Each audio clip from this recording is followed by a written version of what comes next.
So you want guarantees ahead of life. Before you have even lived it or plunged into the experience at hand, you want to know the outcome, yeah? But life does not work that way. People have for centuries tried to secure everything. Secure their lives, secure their futures, secure relationships, secure love, secure comfort, secure health, heck, secure security itself.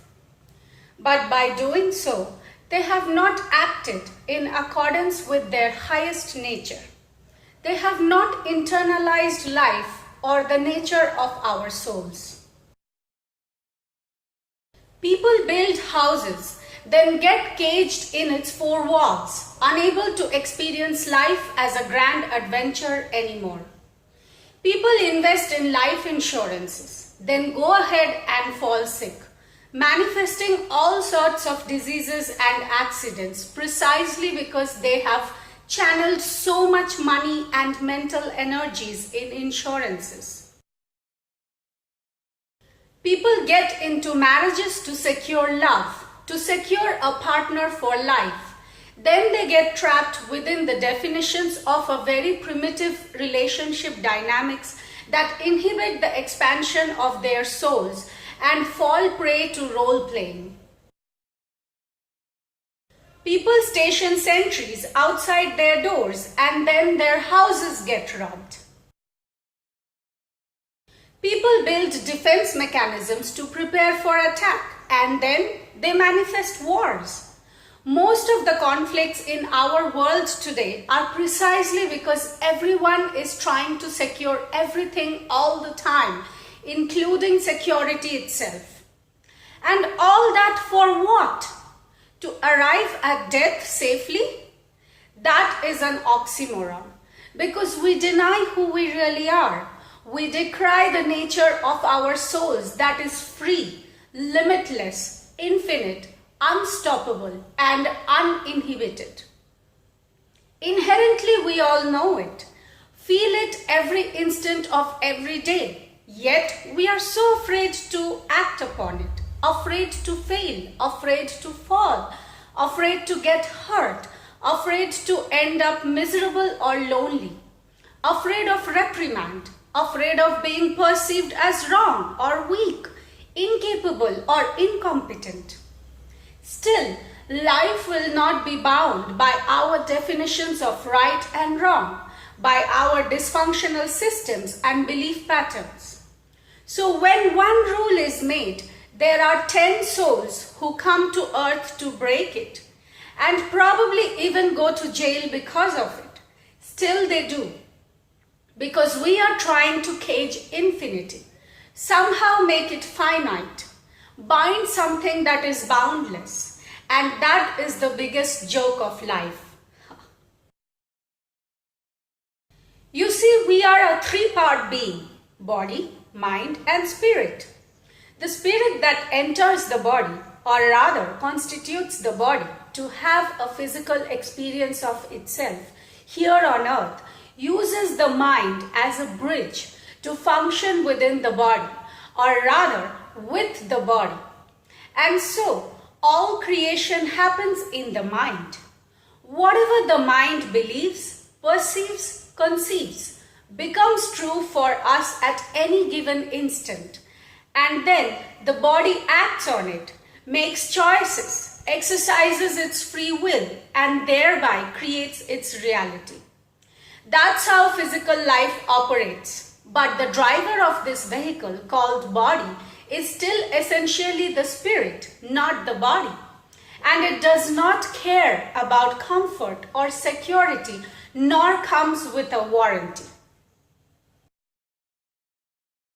The soul did not incarnate into the physical body to be comfortable or to have a secure journey here on earth. It has come here to get dirty, to be messy, to self-realize, to know itself fully in experience, and it will make the body go through all sorts of discomfort if needed to serve its agenda. When someone is stubborn or mired in limiting thought patterns, The soul will lead that physical incarnation of life through the discomfort of disease or other difficult circumstances for it to fulfill its agenda in the body and cause its expansion. To understand this better, watch my video titled Beliefs at the Root of All Suffering. People get into relationships to thwart loneliness, but then they become even lonelier in the relationship as the partner mirrors their inner vibrations back to them. And now that mirror has grown multifold and the loneliness pinches even more. The reason for relationships is not to get rid of our loneliness, but to share our wholeness with one another in order to experience oneness. Life is dynamic. Our souls are infinite. While there is immense value in marriage, where two people get into an intimate partnership, intimacy does not just imply physical. It is the intimacy of hearts, the bonding of souls, the connection of spirits, the intermingling of minds. Intimacy really means into me see.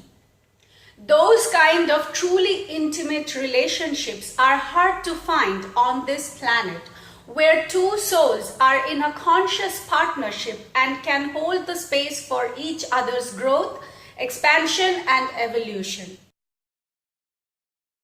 Most relationships come with so much baggage, so many definitions and rules to abide by, operating from such dysfunctional belief systems that they have become more transactional than actual loving partnerships. And we inevitably give in to those unhealthy dynamics and expectations, thus losing the adventure of being alive. Whereas the intention of a relationship should be to augment that adventure, not curb it. Relationships are just one example. Let's take another one, disease. Life works in accordance with the law of attraction. This law acts like a mirror, reflecting our own internal vibrations back to us externally. The law states that like attracts like. Essentially, fear attracts fear, love attracts love. To illustrate the law of attraction, let's say you are a corporate slave and work like crazy all days throughout the week, with barely a day off for yourself. You have no time to tune into your soul or even figure out your passions. You desperately need a break but are afraid to give yourself one. You talk about it, think about it, but cannot take it. You just have so much to do. So then you get the flu one day and are forced to take a break. Now you know nobody can complain because you have a doctor's certificate. In fact, your office will even pay you for that break. But do we need the flu to remind ourselves to get in touch with our souls or go in the direction of our joy? The flu is, however, a very mild example I cited. Consider all the chronic and terminal illnesses plaguing our world today. Diabetes, heart disease, cancer, AIDS, Alzheimer's, etc. are all manifestations of our own internal vibrations. The law always works in our favor, even when it manifests diseases for us, be it to keep us safe, give us that much needed break, or point us towards our passions. All diseases are man-made, essentially created in the mind. A dis-ease is a mind that is not at ease. And since the mind is the bridge between the body and the spirit, it will literally cause physical symptoms like disease, depression, and all sorts of disorders that I don't even want to begin to name here. Because the mind is not somewhere in our head or in the brain. It is in every cell of the body. When you have a cut in your finger, the cells around that cut are intelligent to know that there is a cut which needs to be healed and act upon it instantaneously. How does that cell know what to do? Because it has a mind of its own. Yes, we all come with a natural defense mechanism, immunity, survival instinct to shirk off minor illnesses and dangers. However, when we stretch that too far to accommodate our dysfunctional beliefs and unhealthy ways of being, is when it goes out of hand and we fall prey to all sorts of diseases and manifest dysfunction in our society. The need for security stems from a fear-based consciousness. And if fear attracts fear, then I am not going to elaborate here what negative situations and circumstances that can attract. But I will say this. Our souls are whole and secure and love. The soul does not need physical security to carry out its agenda in the body. Wars, another serious topic. All battles manifest in the mind. Nations build their defense mechanisms. They make high-tech missiles, bombs, deadly weapons, and now they need grounds to test them. When so much energy and money have been spent in strengthening our defense systems, then imagine how much of human mind and belief systems have been channeled in that direction. No wonder so much conflict and unrest manifests in our world as a result of it. The law of attraction is constantly at work, whether we are aware of it or not. If one individual can manifest the flu as an excuse to take a break, then think of how much damage millions of minds are creating simply by strengthening their military. In a primitive society like ours, we say it is necessary to kill in order to save lives. And then we like to think we are an advanced civilization.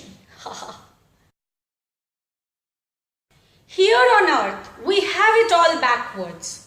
We want to secure our lives so much and protect ourselves from danger that we create wars to do so.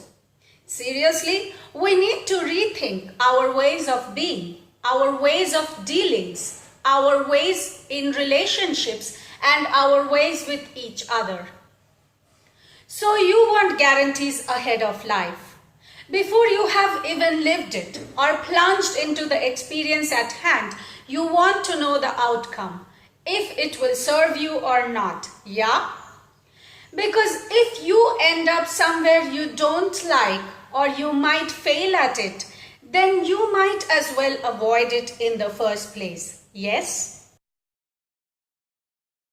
But the reason you are even called into any particular experience is because your soul needs it for its evolution, its expansion, and more often than not, it will lead you to an outcome you probably did not desire to start with.